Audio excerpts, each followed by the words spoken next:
Hello everyone, it is Shroomraver here, and today we have the second game of the PDWC. Yes indeed, I always have to go over my head.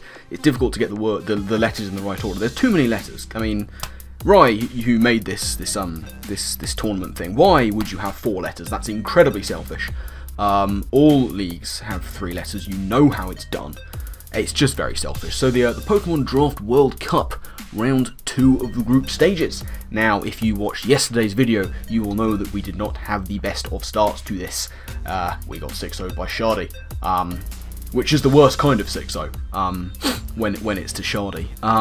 But we'll get back on the horse, and we are going to be taking on my man Travistey, who's representing Australia. Links in the description. I forgot to say Shady's links will be in the description last week. They were.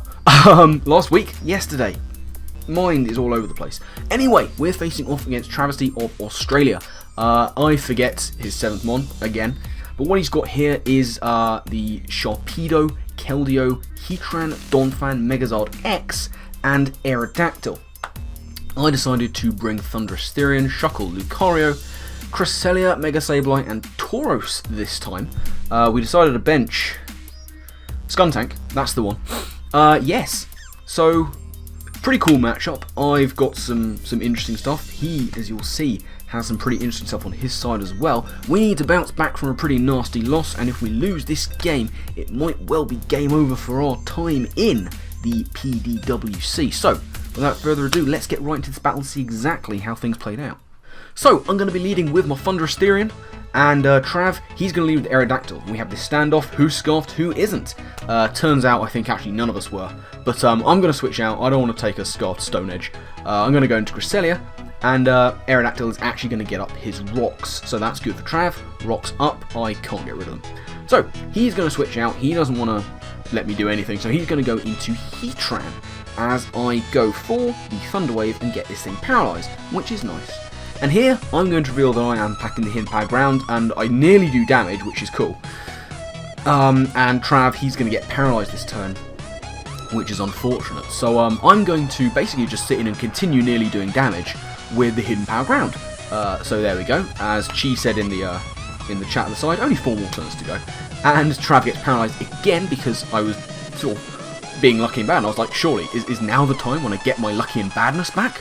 Come on, bring it on. So I go for another Hidden Power, and Trav here, he is going to very selfishly go for the rest, and I was not best pleased about this. I was like, that's very selfish, I'm not a fan of what you're doing.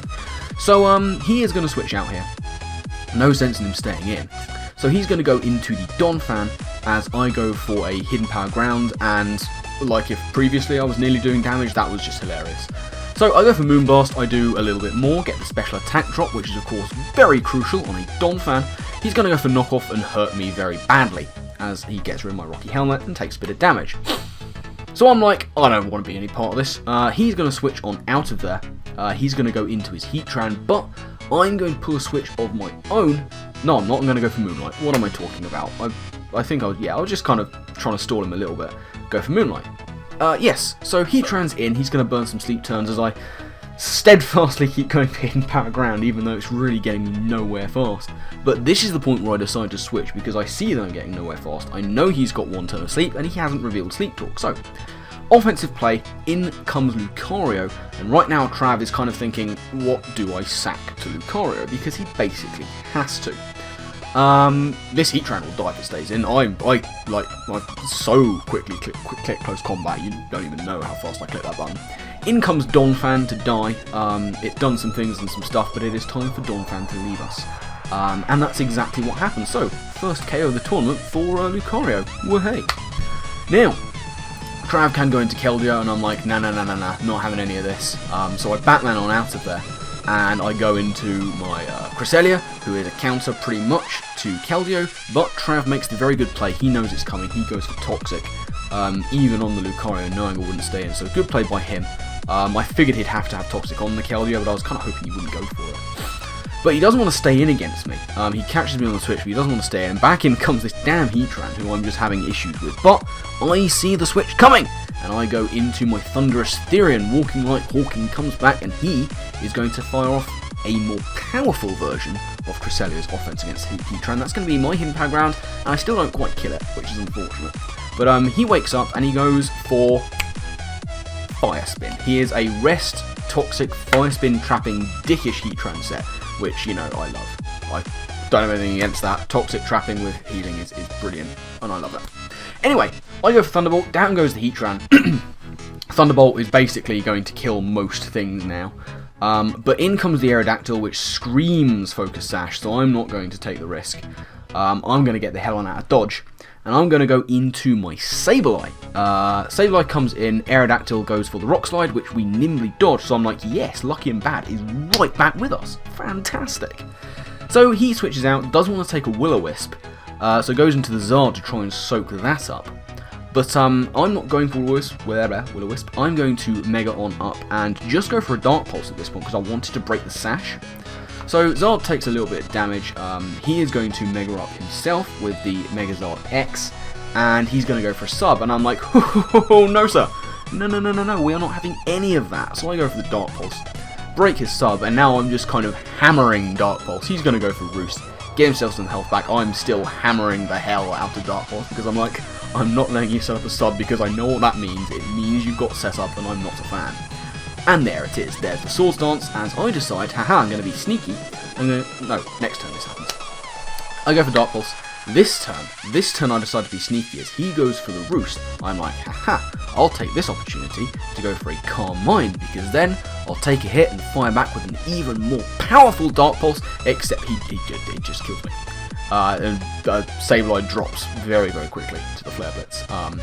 But what I can do now is I can revenge this guy. I'm going to bring in my choice Scarf Taurus, and I am going to go for the fabled hidden power? The fabled Unstabbed Dragon Coverage Outrage Tauros.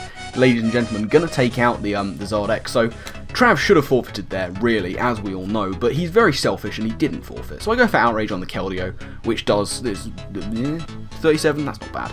And he's going to wreck my face with the Secret Sword, which shouldn't have happened because he should have forfeited. It was Unstabbed Dragon Coverage. Trav, you know how the game works. But yeah, I'm going to go into my Shuckle, knowing that I'm going to be able to take a Scald if that's what he has. He goes for Scald, and I do take it. I actually thought he might be choiced at this point, but he's not. And I get a Toxic off, so that's nice. That's going to wear down the Keldeo at any rate, which is good. It's good to get that thing worn down as much as possible.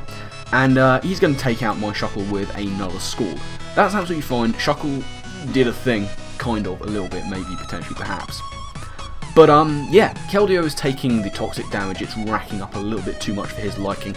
I'm going to go into Cress. You know, Keldeo's done all it can to Cress by toxicking it, so he has to go for Scald. It's going to do absolutely nothing to me. And I'm just going to go for the Moonlight. I have absolutely no reason not to do this right now. But I can't Moonlight stall him because I am racking up toxic damage of my own. So what I'm going to do here is just soak up another Scald. It'll do 18%, and I'm going to go for the Moonblast right about now. And Cress is going to nab its first KO of the game, which is absolutely grand. But Toxic takes me down to 50%, and now in comes the Aerodactyl. I'm just like, okay, break the damn Sash, alright, it's time. But I think I'll try and heal up first, as he goes for Taunt very nicely, and stops me actually from Thunder Waving. So, you know, it wouldn't matter if I've gone for Moonlight or Thunder Wave, you know. He taunts me, so now I'm like, okay, now we need to break the Sash. He goes for Rock Slide, I live it. Very unfortunately, I am going to get paralysed. The flinch here, I'm going to get flinched, which is unfortunate, but it happens. Down I go to the Toxic, so now we have a 2-on-2 situation, offense versus offense. Now, I am going to bring in my Lucario here, and I am just going to go for the Ice Punch. He's going to go for Taunt to try and stop me setting up, but I'm not setting up right about now. I do have Swords Dance, but I just go for Ice Punch to do as much damage as poss. And here is a crucial bit of play. He's going to go for Rock Slide, and he's going to flinch me, but I have Steadfast because I am awesome at this game, and now I will outspeed the Aerodactyl, and I can outspeed the Sharpedo maybe. So I go for Ice Punch. If I'd have been sneaky, I would have realised that he can't touch me, and I would have set up Swords Dances when I could. But either way, my Taunt wears off, in comes Sharpedo. I'm like, okay, Swords Dance on the Protect, E-Speed away. But Trav is a bad player, and he doesn't have Protect. He is banded for no good reason, and I'm just like, Trav, what are you doing? Why are you such a bad player? Just tell me why. Help me to help you. Tell me why you're a bad player, and I'll tell you how to fix it. So at the end of the day, it means that I can't outspeed Sharpedo. He's banded, I'm not scarfed. He's going to go for Waterfall. That's going to take me out, and very unfortunately, we kind of choke away a guaranteed win there. If I'd had any concept of the fact that he was that he was choiced and didn't have Protect, I'd have absolutely wiped the floor with him. Well, I say that, I would have beaten him a little bit. But because Trav is a really, really bad player, he doesn't have Protect in his Sharpedo. I predict it, I go for Swords Dance, and he just kills me. So that's very unfortunate. We lose another game. Again, much as with last time with Schady, I smack talk on Trav a lot, but he's fantastic. He's a very good friend of mine, love him to bits, even if he is a very bad player. So, yeah. Rather unfortunately, that loss kind of put our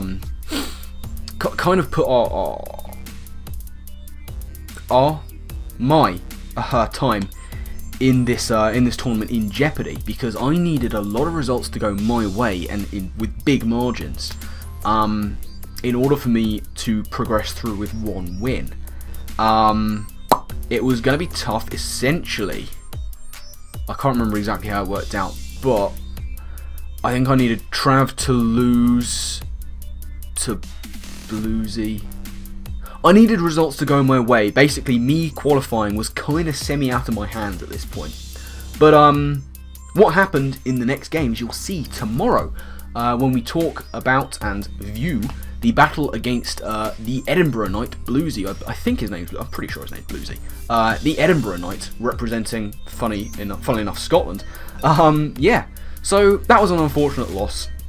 It was a fun game though. We got a bit of a meme off, and, you know, Trav should have forfeited, but he's very selfish, and he didn't forfeit to the Unstabbed Dragon coverage, which, you know, many people will say that he should have. You know, many learned historians have been studying Unstabbed Dragon coverage, and they know that it means an insta-forfeit. But either way, I kid. Trav played a very good game, a bit of a ballsy game, and I basically chose the way at the end, unfortunately. I just should have clicked Close Combat. What can you do? These things happen. Trav, speaking of, links down in the description. Make sure you check him out. Very talented battler, very nice guy, and he makes good content, so yeah, check him out. But yes, we'll move on to the next game tomorrow. That's going to be against, as I said, the Edinburgh Nite. So look forward to that one. We'll see if we can progress through to the final stages of this tournament with only one win. If we get that win, can we do it? Find out next time. But I am going to get out of here. So thank you all very much for watching. Do hope you've enjoyed. And I guess with that, I'll see you next time. Laters.